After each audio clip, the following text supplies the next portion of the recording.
Palavra da Verdade, com Hernandes Dias Lopes. Irmãos amados, nós vamos abrir a Palavra de Deus no livro de Zacarias, profeta Zacarias, capítulo 1, versos 7 a 17.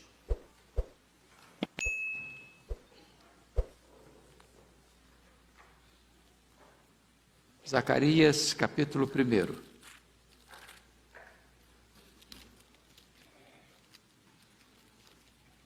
É o penúltimo livro do Antigo Testamento. Capítulo 1, versos 7 a 17. Está escrito o seguinte: No 24º dia do mês 11º, que é o mês de Sebate, no 2º ano de Dario, veio a palavra do Senhor ao profeta Zacarias, filho de Berequias, filho de Ido. Tive de noite uma visão, e eis um homem montado num cavalo vermelho. Estava parado entre as murteiras que haviam num vale profundo. Atrás dele se achavam cavalos vermelhos, baios e brancos. Então perguntei: Meu senhor, quem são estes? Respondeu-me o anjo que falava comigo: Eu te mostrarei quem são eles. Então respondeu o homem que estava entre as murteiras e disse: São os que o Senhor tem enviado para percorrerem a terra. Eles responderam ao anjo do Senhor que estava entre as murteiras e disseram: Nós já percorremos a terra, e eis que toda a terra está agora repousada e tranquila. Então o anjo do Senhor respondeu: Ó Senhor dos exércitos, até quando não terás compaixão de Jerusalém e das cidades de Judá, contra as quais estás indignado faz já 70 anos? Respondeu o Senhor com palavras boas, palavras consoladoras, ao anjo que falava comigo. E este me disse: Clama, assim diz o Senhor dos exércitos, com grande empenho estou zelando por Jerusalém e por Sião, e com grande indignação estou irado contra as nações que vivem confiantes, porque eu estava um pouco indignado e elas agravaram o mal. Portanto, assim diz o Senhor: Voltei-me para Jerusalém com misericórdia. A minha casa nela será edificada, diz o Senhor dos exércitos, e o cordel será estendido sobre Jerusalém. Clama outra vez, dizendo: Assim diz o Senhor dos exércitos: As minhas cidades ainda transbordarão de bens, o Senhor ainda consolará a Sião e ainda escolherá a Jerusalém. Amém. Eu quero conversar um pouco com vocês sobre o seguinte tema: uma patrulha dos cavaleiros celestiais. Bom, deixa eu colocar esse texto dentro do seu contexto. Vocês bem sabem que Zacarias é um profeta pós-exílico. Vocês também bem sabem que no ano 586, Nabucodonosor cerca a cidade de Jerusalém, toma a cidade de Jerusalém, destrói o templo de Jerusalém, leva os vasos do templo de Jerusalém para a Babilônia, arrasa completamente a cidade, massacra o povo e leva um restante para a Babilônia, para um cativeiro de 70 anos.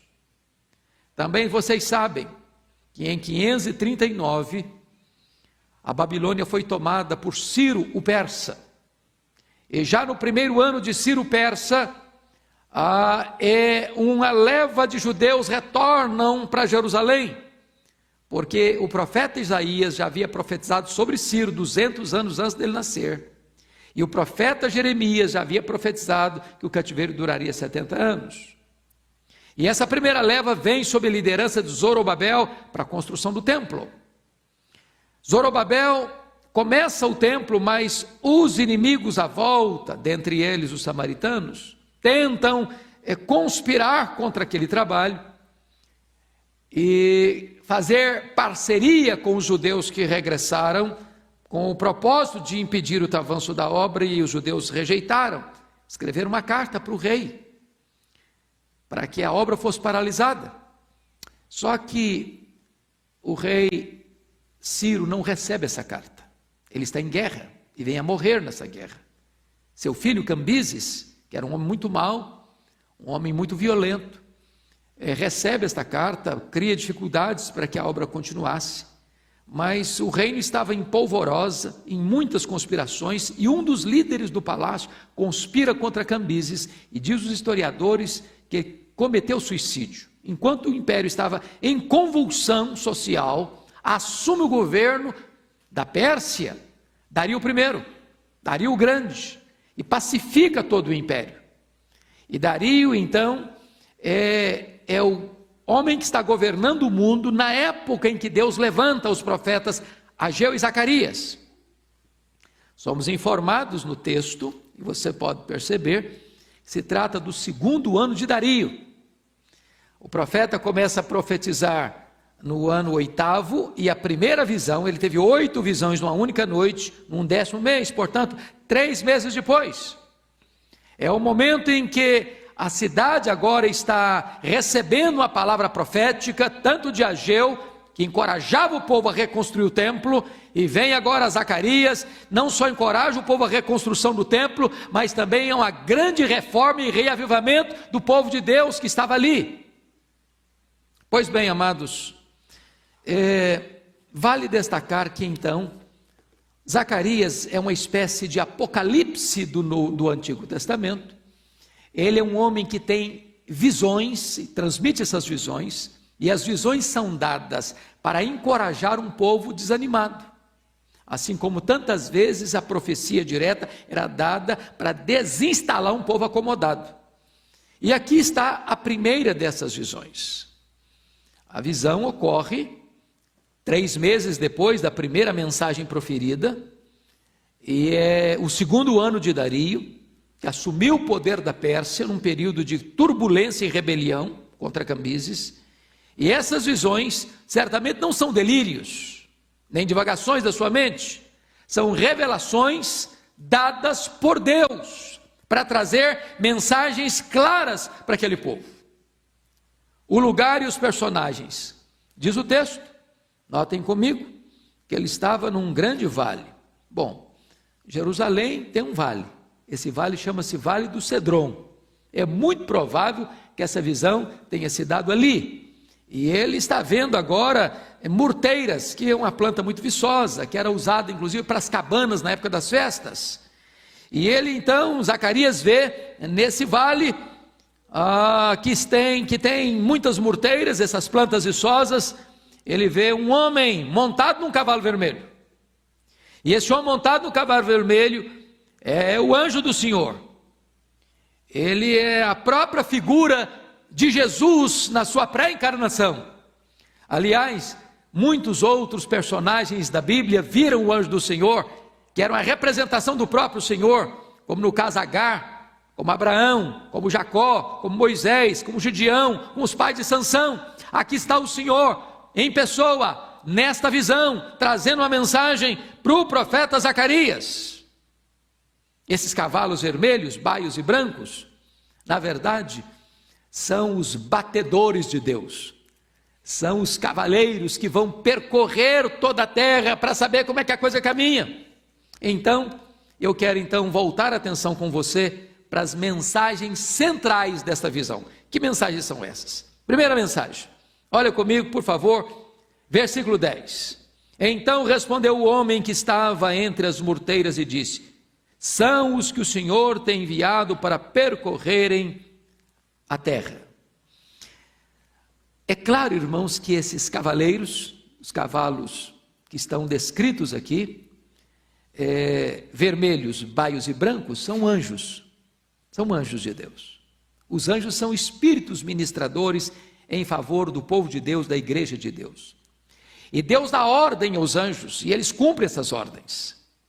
Eles são como que diáconos de Deus, para servirem a Deus, servindo ao povo de Deus. E o papel agora desses anjos é percorrer a terra, porque Deus é o Deus de toda a terra. Deus é o Deus que envia os seus anjos para fazer uma espécie de diagnóstico do que está acontecendo, para tomar pé do que está acontecendo, para investigar os acontecimentos internacionais, o que está se passando entre os reinos, entre as nações, entre os povos, entre as pessoas, dentro das pessoas.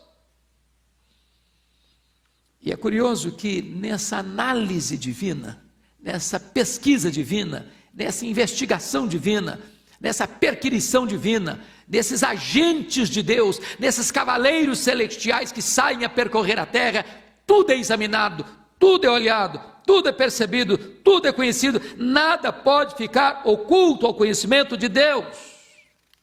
Então, preste atenção nisso. Você está sendo examinado, você está sendo investigado. Conforme dizia Francis Schaeffer, aqui no andar de baixo é o andar humano, que você vê, que você ouve, que você fala, que você toca, que você sente. Mas no andar de cima, que a Bíblia chama de regiões celestes, as coisas estão acontecendo, e você está sendo olhado, e você está sendo visto, e você está sendo investigado, e você está sendo analisado, e esse relatório chega. Então, segundo lugar, o que é que esses batedores de Deus, o que é que esses mensageiros de Deus trazem como resposta? Olha o versículo 11 comigo, por favor. Você pode ler o 11 comigo? Vamos juntos? Eles responderam ao anjo do Senhor, que estava entre as murteiras, e disseram: nós já percorremos a terra, e eis que toda a terra está agora repousada e tranquila. Vamos entender isso aqui. Eu disse a vocês que quando Dario assumiu o governo numa época de rebelião, de convulsão social, de grandes turbulências. E agora, as nações, debaixo do domínio e governo de Dario, as nações estão calmas, tranquilas, não tem mais rebelião, tudo pacificado. Essa não era uma boa notícia para Judá, essa não era uma boa notícia para os judeus que voltaram. Eles estão aqui em Jerusalém, debaixo de opróbrio, debaixo de pobreza, cercados de inimigos, com muitas dificuldades. O templo não foi construído ainda, as pessoas estão desanimadas, os sacerdotes voltaram para cuidar das suas coisas, a casa de Deus desamparada, o povo completamente rendido ao desânimo, ao desencorajamento. Isso significa o seguinte: olha, o mundo está em paz e vocês estão entregues à desdita, ao sofrimento, à dor, à pobreza, à miséria, ao esquecimento. Vocês estão abandonados aí. Essa é uma mensagem de angústia. O mundo está em paz e ninguém se importa com vocês. Essa era a palavra que eles receberam. Aliás, o profeta Ageu, lá no capítulo 2, versículos 6 a 9, havia dito que o Senhor faria estremecer as nações, remiria o seu povo, e eles estão olhando: poxa, mas o povo está em paz, as nações estão em paz, e nós aqui, essa promessa de Ageu está muito distante de ser cumprida. Mas em a terceira mensagem, olha comigo o versículo 12, uma intercessão poderosa pelo povo de Deus. Pode ler o 12 comigo? Então, o anjo do Senhor respondeu: ó Senhor dos exércitos, até quando não terás compaixão de Jerusalém e das cidades de Judá, contra as quais estais indignado, já faz 70 anos. Note você que aqui é o próprio Jesus pré-encarnado conversando com o Pai. É a oração do Deus Filho ao Deus Pai. E esta oração, o Deus Filho está intercedendo ao Deus Pai pela cidade de Jerusalém. Até quando não terás compaixão de Jerusalém e das cidades de Judá, contra as quais estais indignado já faz 70 anos?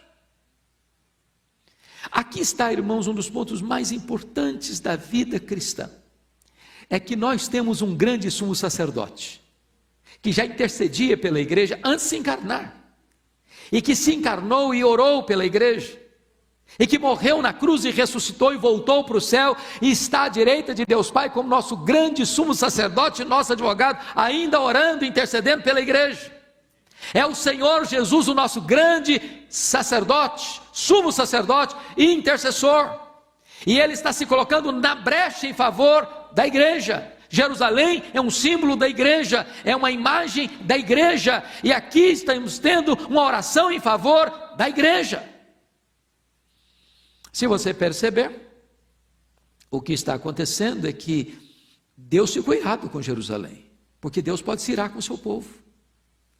quando o seu povo é exortado, quando o seu povo é ensinado, quando o seu povo é corrigido, quando o seu povo é disciplinado, e o seu povo mantém dura a sua cerviz, e endurece o seu coração, e tapa os seus ouvidos, e fecha completamente o canal de comunicação para ouvir a voz de Deus, e persegue ainda os profetas de Deus, e ainda mata os profetas de Deus, a ira de Deus se acende. E como a ira de Deus se acende? Através da disciplina.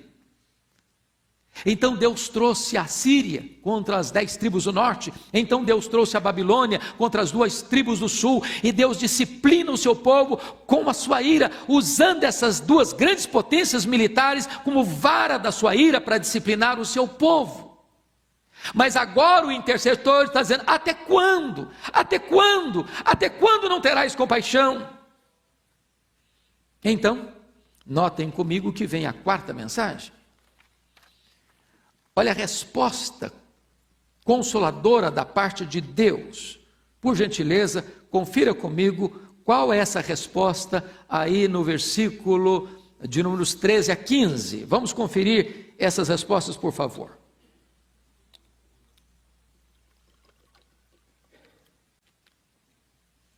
Olhem comigo.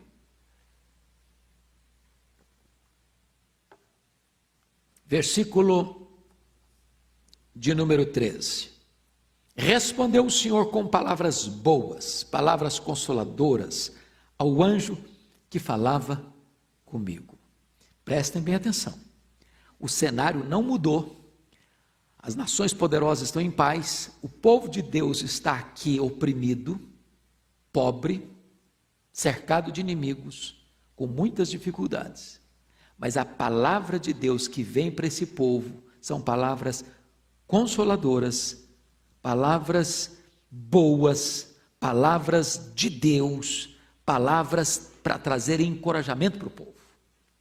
O que mais nos importa, irmãos, é saber a disposição do coração de Deus para conosco. Mesmo que a nossa situação agora seja difícil, o que interessa saber é que o nosso Deus é o Deus e Pai de toda misericórdia, que Ele tem o bem para nós, que Ele tem o melhor para nós, que o coração dele está em nós, que a palavra dele é uma palavra positiva para o seu povo. Mas tem mais. Olha outra resposta no versículo 14. Você pode ler o 14 comigo? Vamos juntos? E este me disse: clama, assim diz o Senhor dos Exércitos, com grande empenho estou zelando por Jerusalém e por Sião. Ele não diz que zelou, ele não diz que zelará, ele diz que está o quê? Zelando por Jerusalém. Isso é um fato muito importante. Quando Deus disciplina você e a mim, por mais dura que seja essa disciplina, Ele está zelando por nós. Tem hora que a única linguagem que nós conseguimos ouvir é a linguagem da disciplina. É a única maneira de nos botar no caminho da obediência. Então, mesmo quando Deus disciplina, e Deus é o Pai perfeito, e nós que somos imperfeitos, quando temos que disciplinar um filho, às vezes dói mais em nós do que no filho que recebe a disciplina. Deus é um Pai de misericórdia, mesmo disciplinando a nós, Ele está zelando por nós, com grande zelo, com grande amor. Nós somos preciosos para Deus. Então Ele está dizendo: eu zelo por Jerusalém, eu estou zelando por Jerusalém, eu estou zelando pela igreja, com grande zelo.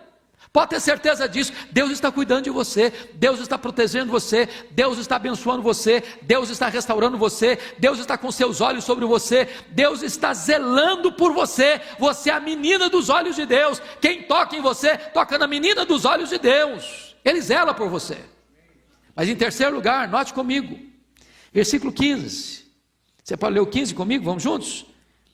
E com grande indignação estou irado contra as nações que vivem confiantes, porque eu estava um pouco indignado e elas agravaram o mal. O que está acontecendo aqui? Você já leu, tantas vezes já leu e repetidas vezes já leu, que Deus usou essas nações poderosas, como a Síria, como a Babilônia, como vara da sua ira, para disciplinar o seu povo. Deus havia feito uma aliança, que as nações, mesmo conquistando povos, não poderia atacar o seu povo. Quando Jerusalém, irmãos, enfrentou guerras e mais guerras, lutas e mais lutas, e não caiu, como não caiu diante da Síria, cidade cercada, 185 mil soldados, vem um anjo, fere os 185 mil soldados, eles morrem. Vem Alexandre, depois, mais tarde. Se você ler isso em Flávio Josefo, é uma coisa muito interessante, embora não esteja todos os detalhes na Bíblia, está aqui grande parte em Zacarias, mas quando Alexandre, que dominava o mundo, vem das suas campanhas para o norte, toma Tiro, toma Sidom, ele chega em Jerusalém com seus exércitos. Era impossível Jerusalém resistir ao ataque militar e expansionista e dominador de Alexandre Magno, Alexandre o Grande. Flávio Josefo consta de que naquela noite que Jerusalém seria atacada, o sumo sacerdote tem um sonho. E nesse sonho ele deveria colocar os seus aparatos, colocar flores e aparatos em Jerusalém, e botar toda a classe sacerdotal vestida a caráter, e saísse pelas ruas cantando e louvando a Deus. Quando Alexandre entra na cidade, diz Flávio Josefo, Alexandre fica tomado de susto, e se prostra, e pede para ir ao templo, e se prostra diante do Deus de Israel. E quando o seu comandante diz, por que você não vai invadir Jerusalém? Ele disse, eu tive um sonho, e Deus apareceu para mim, e essa mesma imagem que eu estou vendo aqui, que eu dominaria o mundo, mas que essa cidade não poderia ser tomada, e eu estou me curvando diante do Deus de Israel. Houve um momento, entretanto, diz Zacarias, que lá atrás, Deus rompe esta aliança, para que Jerusalém fosse tomada, e Jerusalém cai nas mãos de Roma.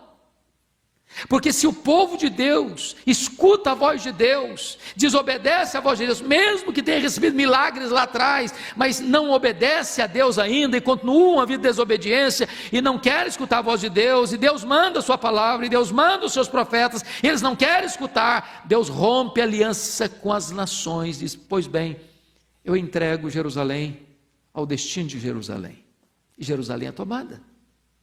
Aqui Deus está dizendo que estas nações, vara da sua ira, fizeram o seguinte, elas não reconheceram que elas eram instrumentos de Deus, e elas foram punir o povo de Deus com mais rigor, com mais fúria do que era propósito de Deus fazê-lo.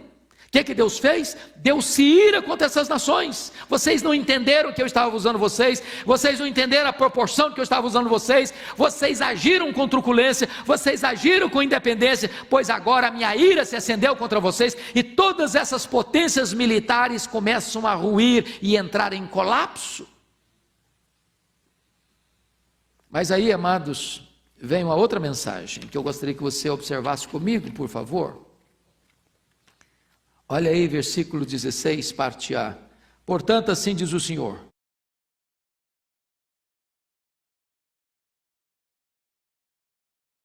Você que ainda que pelos nossos pecados Deus se ire contra nós, esse Deus tem prazer na misericórdia. Ele é tardio em irar-se, mas Ele é rico em graça e misericórdia e tem prazer em perdoar.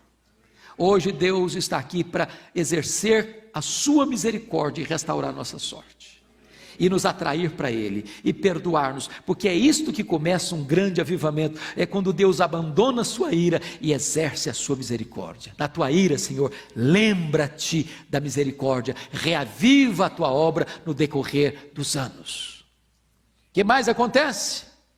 Olha aí comigo, a minha casa nela será edificada, diz o Senhor dos Exércitos. Aquele templo que estava parado, abandonado, Deus, ele vai ser reconstruído, ele vai ser reconstruído. A obra de Deus vai avançar. E tem mais, o cordel vai passar sobre Jerusalém. Significa o seguinte, a cidade vai ser reconstruída, a cidade vai ser reerguida, a cidade vai ser levantada. E quando você olha para esse cenário, espiritualmente falando, a igreja pode ser, em grandes momentos, em momentos difíceis da vida, alguém olhou e disse, parece muito mais cheio de escombros, parece mais um povo coberto de cinzas, parece mais um povo fracassado e derrotado. Mas quando o povo olha para a igreja e não vê nela esperança, e parece que ela nunca vai se reerguer das cinzas, então Deus sopra o seu espírito, remove as cinzas, acende as brasas, acende um fogo santo, e a igreja é reavivada, e a igreja é restaurada, e a igreja é levantada no poder do seu espírito. É assim a obra de Deus, irmãos, é assim a obra de Deus. Mas finalizando, ele diz alguma coisa a mais ainda no verso 17. Clama outra vez, dizendo, assim diz o Senhor dos Exércitos, as minhas cidades ainda transbordarão de bens, e o Senhor ainda consolará Sião, e ainda escolherá Jerusalém. Deus é o Deus que mesmo diante de um povo empobrecido, oprimido, machucado e ferido, alguns deles precisando vender seus bens, suas casas, até seus filhos e filhas como escravos, Deus está dizendo, eu vou reverter tudo isso, eu vou abençoar este povo, eu vou dar prosperidade a este povo, eu vou abençoar esse povo, de tal forma que eles vão ser consolados, e esta cidade vai ser ainda a menina dos meus olhos. Não é que Deus está dizendo que o povo tinha sido escolhido e desescolhido. O povo é que muitas vezes nós não parecemos ser o povo escolhido de Deus. Deus está dizendo, eu vou ainda demonstrar a vocês que vocês são os meus escolhidos, vocês são os meus amados, vocês são os meus eleitos, e eu vou cuidar de vocês com zelo, e eu vou pôr minha bênção sobre vocês, vou pôr minha prosperidade sobre vocês, e eu vou zelar por vocês, eu vou levantar vocês com uma coroa de glória nas minhas mãos. Este é um cenário do que Deus pode e há de fazer na vida da sua igreja hoje. É por isso que nós estamos às vésperas de iniciar o nosso congresso sobre avivamento e reforma e avivamento. Nós esperamos isso de Deus. Mesmo que a sua vida hoje pareça um lugar cheio de escombros, de pedras reviradas, de muita poeira, Deus pode entrar na sua história, Deus pode entrar na sua vida e reverter este quadro, e mudar a sua história, e trazer um tempo novo de refrigério, de bonança, de reavivamento para o seu coração. Vamos ficar em pé, queridos, e vamos orar.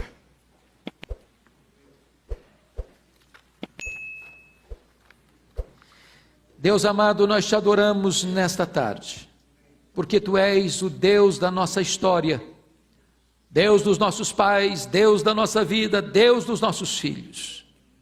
Tu és o Deus que nos disciplina, mas o Deus que nos restaura, o Deus que por pouco tempo se ira contra nós, mas as tuas misericórdias não têm fim. Louvado seja o teu nome. E é por isso que nós não fomos consumidos, porque tu tens zelado por nós com grande zelo. E agora rogamos-te, restaura a nossa sorte, ó Deus, restaura a nossa sorte. Volta-te para nós com misericórdia e graça, e restaura-nos, ó Deus, reaviva-nos, ó Deus, sopra sobre nós o teu sopro, e traz sobre nós alento de vida nesta tarde, em nome de Jesus, amém.